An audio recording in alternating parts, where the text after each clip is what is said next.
You're listening to This Week in Cardiology from theheart.org, Medscape Cardiology. This podcast is intended for healthcare professionals only. Any views expressed are the presenter's own and do not necessarily reflect the views of WebMD or Medscape. Hi everyone, this is John Mandrola from theheart.org, Medscape Cardiology, and this is This Week in Cardiology for May 15th, 2026. This week, another positive Digoxin trial and another classic coronary physiology study from the Imperial College London group, a study called ORBITA-FIRE, big news in hypertrophic cardiomyopathy, and TAVR done in the wrong patients. The first topic is that JAMA has published the placebo-controlled randomized DIG-RHD trial. RHD stands for rheumatic heart disease. More than 1,700 patients with symptomatic rheumatic heart disease were randomized to digoxin or placebo, and the primary outcome was a composite of all-cause death or new-onset worsening heart failure. The trial was carried out in 12 tertiary care hospitals in India, and as a matter of background, rheumatic heart disease is an important cause of morbidity and mortality among young people in low and middle-income countries. It affects more than 40 million people worldwide and causes 1.2 million cases of heart failure and nearly 320,000 deaths annually. In low and middle-income countries, rheumatic heart disease accounts for 25% of heart failure with preserved ejection fraction, and most deaths in rheumatic heart disease are heart failure-related. Now, patients in the DIG arm could receive either 0.25 or 0.125 based on a doctor's choice. These patients enrolled in the trial were 46 years old, 71% female, and quite thin at a BMI of 23. 70% had atrial fibrillation. Most were class 2 heart failure, though 10% had class 3. Kidney function was normal in most, which of course is an important point with digoxin. Nearly 40% had some sort of valve intervention, mostly mitral valvuloplasty. The results. A primary outcome occurred in 31.4% in the DIG arm versus 35.5% in the placebo arm. That's an absolute risk reduction of 4.1% and a hazard ratio of 0.82 with 95% confidence interval 0.70 to 0.97 and a p-value of 0.02, so a significant 18% reduction of the primary endpoint. Now, the driver of the composite primary was an 18% reduction in heart failure events. All-cause death was similar in both arms. A nice feature of the analysis was that the authors analyzed the data using a win ratio approach, restricted mean survival time, and also did a competing risk analysis, and all were consistent with DIG benefit. Kaplan-Meier curves for the primary outcome started to separate at about 6 months and increased further over the 2-year trial. Subgroups were very interesting. Most of the benefit in DIG came in the large subgroup of patients with atrial fibrillation at baseline. In those patients, the hazard ratio was 0.75 versus those with sinus rhythm, hazard ratio 1.08. Even more striking was those patients who were on DIG at baseline did much better than those who had it changed to placebo. Here, the hazard ratio on patients who had DIG at baseline was 0.61 versus a hazard ratio of 0.95. And of course, that is similar to previous studies, which I'll discuss. Study medication was permanently discontinued in 10 patients on the digoxin arm versus only 1 on placebo. So my comments. This is a really important trial, not only for patients with rheumatic heart disease or doctors who treat rheumatic heart disease. It's important for all of us who might consider DIG use in patients with atrial fibrillation or heart failure. Now, just from 35,000 feet looking down, this is yet another RCT of digoxin that shows no mortality harm. Now, recall that the Ziff et al. Meta-analysis, and they meta-analyzed all DIG studies, and I'll link to this meta-analysis. The observational data suggests that there's harm from DIG, but as the degree of matching gets better and better, the mortality signal lessens. Then when they looked only at RCTs of digoxin, you see zero mortality signal. That is because the stories that I put in quotes, you hear about DIG being a dangerous drug, all come from confounded, non-random comparison studies wherein sicker patients get digoxin. The DIG-RHD trial reveals digoxin as a useful drug for the prevention of heart failure events. This puts it in the category of the drug like SGLT2 inhibitors, for instance. Only digoxin is inexpensive, it's excellent for rate control for AFib, and of course, not having heart failure exacerbations is surely a patient-centered outcome. So another way to assess this trial results is to place it in a Bayesian framework. Is it consistent with prior data? Does it strengthen prior data? Here we just had last summer the results of the DIGIT-HF trial, which found similar results in a patient cohort of patients with HFrEF. This was digitoxin, but it also reduced a composite of death or worsening heart failure by 18%, driven mostly by reduced heart failure events, heart failure hospitalizations. And we often forget about the 30-year-old DIG trial, which was digoxin reduced heart failure hospitalizations by 28%. Therefore, these results in DIG-RHD in a somewhat different group of patients with heart failure, it also worked well as a heart failure reducer, further strengthen its utility in all patients, I think. Now, notable in this trial is the hazard of stopping digoxin.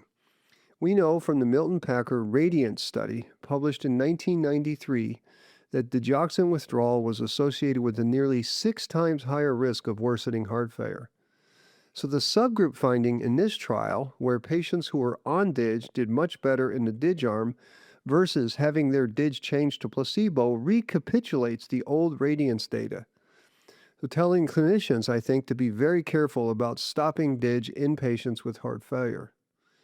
Now, while most of us will not treat many patients with rheumatic heart disease, this trial strengthens our priors about digoxin as a useful adjunct in patients with heart failure. No, unlike new drugs, there won't be any DIG reps bringing free lunches or free burritos or handing out glossy adverts or bringing in big cakes with posters and stuff.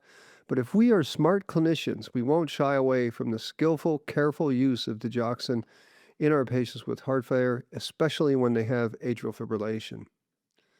All right, next topic is the ORBITA-FIRE trial. Circulation has published the ORBITA-FIRE trial. This was a double-blind, randomized, placebo-controlled study of the physiologic threshold for angina, measured by FFR and RFR at rest and during exercise. Now, as are all the studies from the Imperial College London group, this one is spectacular from a science standpoint. Some background points before we discuss the trial and its results. Okay, background point number 1, PCI in stable coronary disease is not done to improve outcomes, and that should not need to be said, but, quote, fixing with PCI a 90% LAD lesion that causes angina does not confer a lower risk of MI or death. The reason PCI is done, or should be done, in stable stenotic lesions is to relieve angina. But angina, of course, is complex. It's more than just a fixed epicardial lesion. There are, as the authors explain, a complex interplay of things like diabetes status, microvascular dysfunction, autonomic tone, myocardial mass, endothelial function, psychological state, even cardio interoception and individual pain perception play a role in angina. So that complexity makes use of a binary physiologic threshold problematic. Currently, a lesion is decreed physiologically significant if the FFR is less than 0.80 or the RFR is less than 0.89. Wait, I'm not even done with the complexity. There is all that, plus the fact that physiologic assessments are done in the resting state in a cath lab. And although you could say that hyperemic agents induced maximal blood flow, we know that real-world exercise is quite different. It induces much more than just blood flow. So the trial, using its double-blind placebo control, targets the definition of physiological threshold for angina onset for each patient at rest and during exercise. Then, these individualized symptom-linked thresholds get correlated with the invasive pressure indices to derive an FFR of angina and an RFR that causes angina. The study also tested whether established universal ischemic cut points, the FFR less than 0.80, predict angina onset, or whether individualized angina-specific physiologic thresholds provide greater accuracy. And of course, last, it explored the association between these thresholds and the magnitude of angina relief after PCI. So these patients in this study, 65 patients, had to have single vessel CAD and typical angina with confirmed ischemia. The mean age was 64 and the median duration of angina was 36 weeks. And the protocol, I would encourage you all to look at the paper and to see the protocol. I'll try to explain it, but I think the picture they have in there does better than my words. Patients had the anginal med stop for 2 weeks, and then they entered their symptoms into the Imperial College app. They call it the ORBITA app. They then had an epicardial assessment in the lab where FFR and RFR was measured, as well as microvascular assessments. Then they had the PCI of the lesion with a stent. Then the ORBITA-FIRE protocol was to find the angina threshold by inflating a balloon in the stent till the patient developed angina. They call that the PD over PA. That's the pressure distal to the lesion, the pressure in the aorta that caused angina. So during the balloon inflations, the researchers controlled the PDPA in real time by incrementally dropping it by about 0.02 with each inflation step until angina occurred. And once they found the angina triggering pressure differential, the PDPA, they then measured the RFR and FFR at that exact same pressure level to derive the FFR that causes angina and the RFR that causes angina. So consider that the PDPA was essentially the dial they turned, while FFR and RFR were the readings they recorded at the moment pain occurred. Then patients were randomized to real inflation versus placebo inflation. Did the pressure differential reproduce symptoms under double-blind placebo-controlled conditions?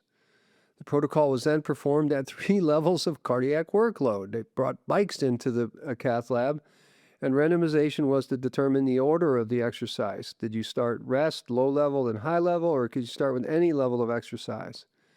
Now, with a bike ergometer, they were able to perform low-level exercise, like 40 or 50 watts. Finally, they measured the angina threshold by reinflating to the pressure differential, the PD over PA, that caused angina, and then measured the RFR and FFR. After the procedure, the patients entered a 12-week unblinded follow-up phase with ongoing symptom burden recorded with a symptom tracking app. Okay, and I found, I think, 6 important findings. First, angina thresholds are much lower than current guidelines assume. The pressure level at which patients actually felt chest pain was about FFR of 0.29 at rest, 0.45 during hard exercise. That's dramatically lower than the guideline cutoff of FFR less than 0.80. So the current thresholds were designed to detect flow limitations, not to predict symptom onset. Second main finding, thresholds are highly individualized. There was lots of variation between patients. 2 people with identical FFR values can have completely different symptom profiles, one getting angina, one feeling nothing. Third major finding, exercise shifts the threshold. As workload increased, patients needed less severe blockage to trigger angina. The threshold rose progressively from rest to low intensity to high intensity exercise, and that, of course, reflects the heart's increasing oxygen demand. Fourth main finding, lower threshold equals more reproducible angina. So this is kind of important clinically. Patients whose angina triggered at lower FFR values had consistent reproducible symptoms, strongly suggesting their pain was genuinely caused by that blockage. Lower threshold also equaled more benefit from stenting. These same patients with the low threshold got the greatest relief from their PCI. So patients who had higher thresholds had less reproducible symptoms and gained less benefit, suggesting non-epicardial causes were contributing to their angina. And finally, standard clinical tools couldn't predict this. CCC class, Seattle Angina questionnaire, and pain sensitivity scores did not correlate with angina threshold, suggesting the threshold captures something biologically distinct that questionnaires simply miss. So my comments. First of all, this is amazing medical science. Note, this is a trial designed to answer an unknown and important clinical question. It is 100% not a trial to sell a product. Secondly, it utterly destroys the simplistic FFR less than 0.80 as a significant threshold.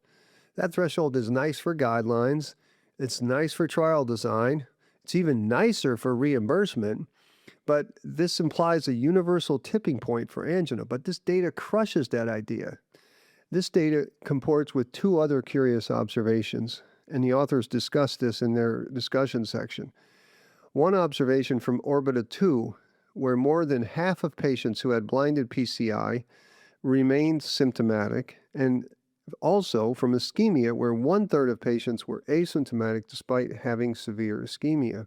The authors coined the term, quote, precision PCI, which recognizes that the onset of angina is not governed by a universal physiologic threshold, which was actually designed for clinical outcomes. This study found FFR and RFR thresholds for angina were far lower than clinical thresholds. Now, the reasons for this are intensely interesting. Maybe it reflects the fact that a double-blind placebo-controlled condition eliminates cognitive and anticipatory biases. Now, another key finding was that angina thresholds change with exercise. As heart rate and myocardial oxygen demand increased, the severity of the lesion that's required to produce angina decreased, which is A, reassuring because that is what you'd expect, and B, it complicates lesion assessment at rest during a typical catheterization. The ORBITA app, which measures daily angina, added to the findings of this study, namely patients with lower angina thresholds were more symptomatic at baseline and experienced the greatest improvement in daily angina frequency after having PCI, whereas those with higher angina thresholds reported fewer baseline symptoms, and it demonstrated only modest improvement with PCI. The authors suggest that angina threshold may identify patients whose symptoms are closely coupled to the epicardial stenosis and may have the most to gain from PCI. And conversely, those with higher FFR and RFR angina thresholds may have symptoms that are less reproducible. And notably, the conventional tools such as Canadian Cardiovascular Society class and the Rose Angina Questionnaire, Seattle Angina Questionnaire, did not correlate with physiology, highlighting that angina thresholds capture a distinct patient-specific biological phenotype, which more accurately predicts who benefits from PCI. And I guess my final comment was that this was a mechanistic proof of concept study and reveals the folly of our current practice of using this binary FFR less than 0.80. It should infuse us all with high doses of humility. Yet surely a regular cardiologist cannot reproduce such an elegant study each time he or she decides to do a PCI. The authors write that, quote, translating these physiologic thresholds into clinical practice will require further studies to identify these key modifiers of symptom perception and reproducibility, and this will include autonomic tone, daily cardiac workload, microvascular health, collateral circulation, and psychosocial factors. I wonder how exactly we could further individualize a symptom-focused revascularization strategy so as to treat the right lesion in the right patient for the right reason. It seems like a lofty goal indeed. Do read this gorgeous paper in Circulation. All right, third topic is another nice paper, and it involves prediction in hypertrophic cardiomyopathy. One of the toughest problems in cardiology and EP in my clinic is when to implant an ICD in patients who have hypertrophic cardiomyopathy, because we know these patients have a high risk of ventricular arrhythmias and sudden death. They're also young, but it's nothing to implant hardware in a young person either. There's a risk of infection, there's a risk of inappropriate shocks and gen changes down the road. And we all know the deal about prediction. Yogi Berra famously said that prediction is hard, especially about the future. Now, the ESC feels like they have solved the problem because they have this nicely wrapped ESC risk score for hypertrophic cardiomyopathy. It includes 8 variables such as max LV wall thickness, LA diameter, maximum LVOT, age, family history, non-sustained VT. It was developed in 2014. It has a C statistic of 0.7 and everybody uses it. But of course now in 2026, CMR is available almost everywhere. CMR is pretty good. It promises to provide better prognostic data, maybe. So JAMA has published this nice observational study of 2,750 patients with HCM who were prospectively enrolled in a registry study from 44 sites in North America and Europe. These patients had a health history done, They had blood tests done for biomarkers. They were genotyped, and they had CMR. They were then followed for an endpoint. The primary endpoint was hypertrophic cardiomyopathy-related death, ventricular arrhythmia, or an LV assist device or transplant. A secondary endpoint was a composite of sudden cardiac death or non-fatal ventricular arrhythmia. And then, of course, they did correlations to find the best predictors. These patients, as you'd expect, were mostly male, young, age 50. Mean follow-up was 7 years. So this is a good study. A primary event occurred in 104 of the 2,750 patients. There were 63 deaths, 34 sudden deaths, 11 heart failure deaths, 6 fatal strokes, and 12 other HCM-related deaths. And there were 43 non-fatal ventricular arrhythmia events, including 8 resuscitated cardiac arrest, 5 sustained VT, and 20 VT or VF events terminated by an ICD or ATP.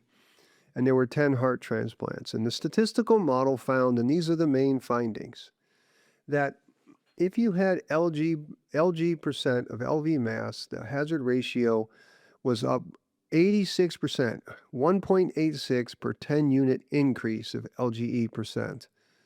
Also, the LV end systolic volume index also had correlation. Hazard ratio 1.28 per 10 unit increase.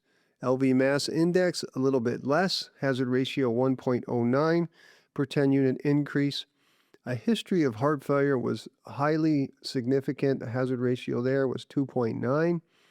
The log of the NT-proBNP had a hazard ratio of 1.41 per log unit.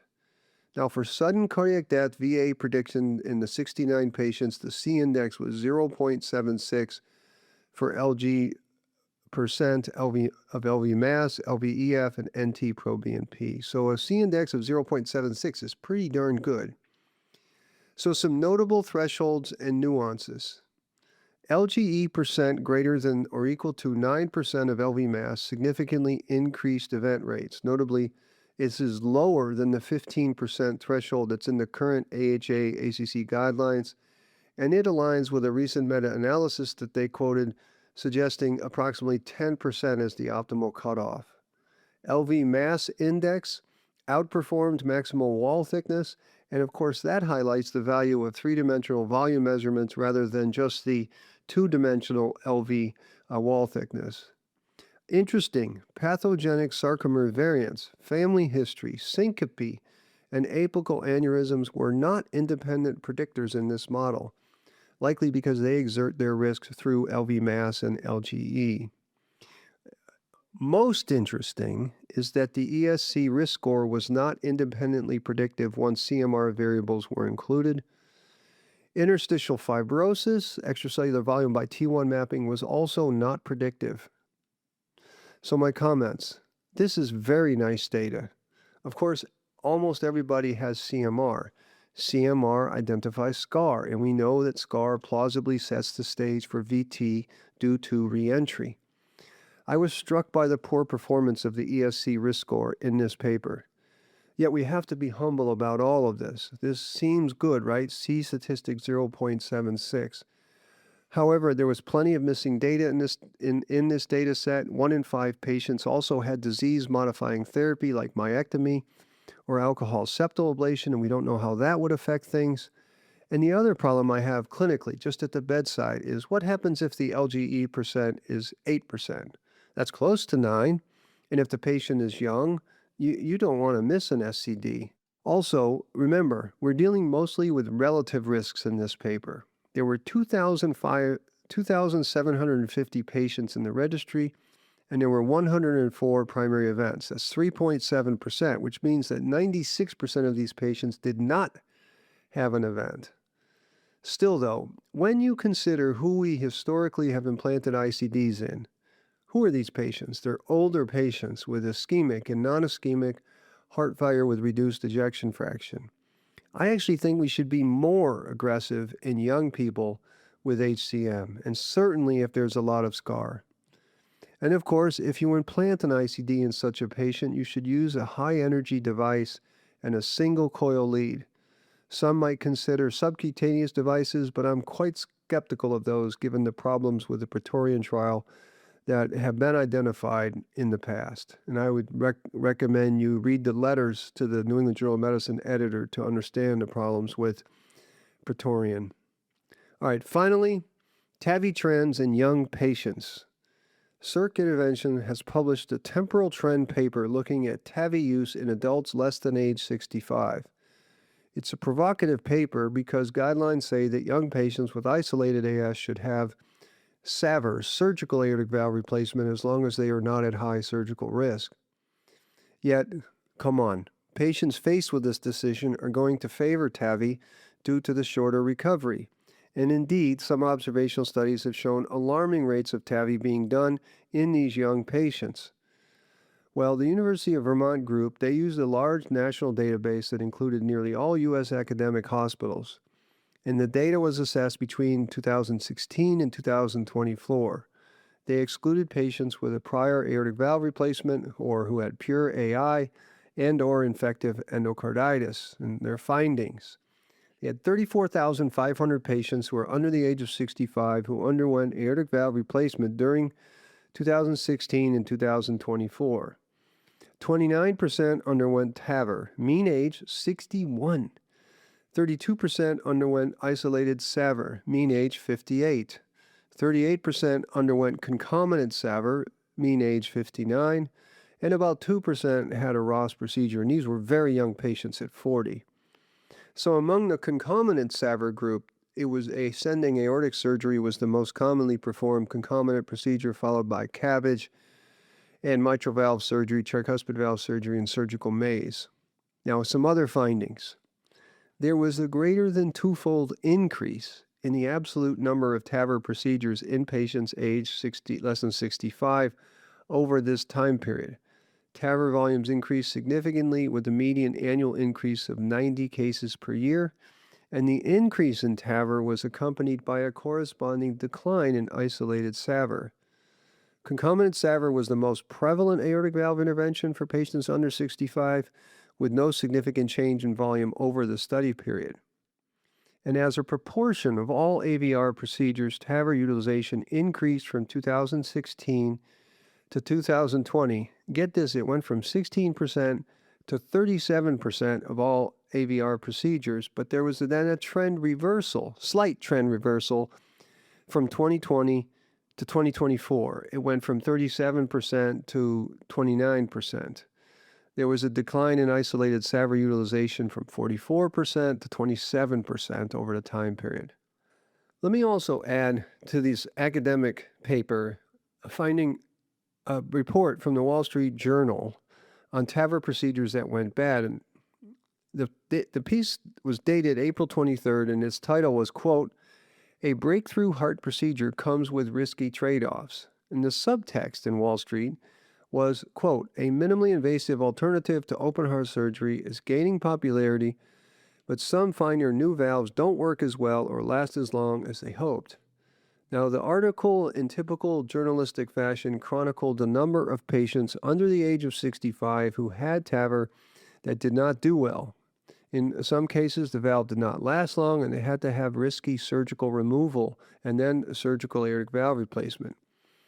Within that article, of course, was a section on the business of TAVR, describing the profits of the TAVR makers.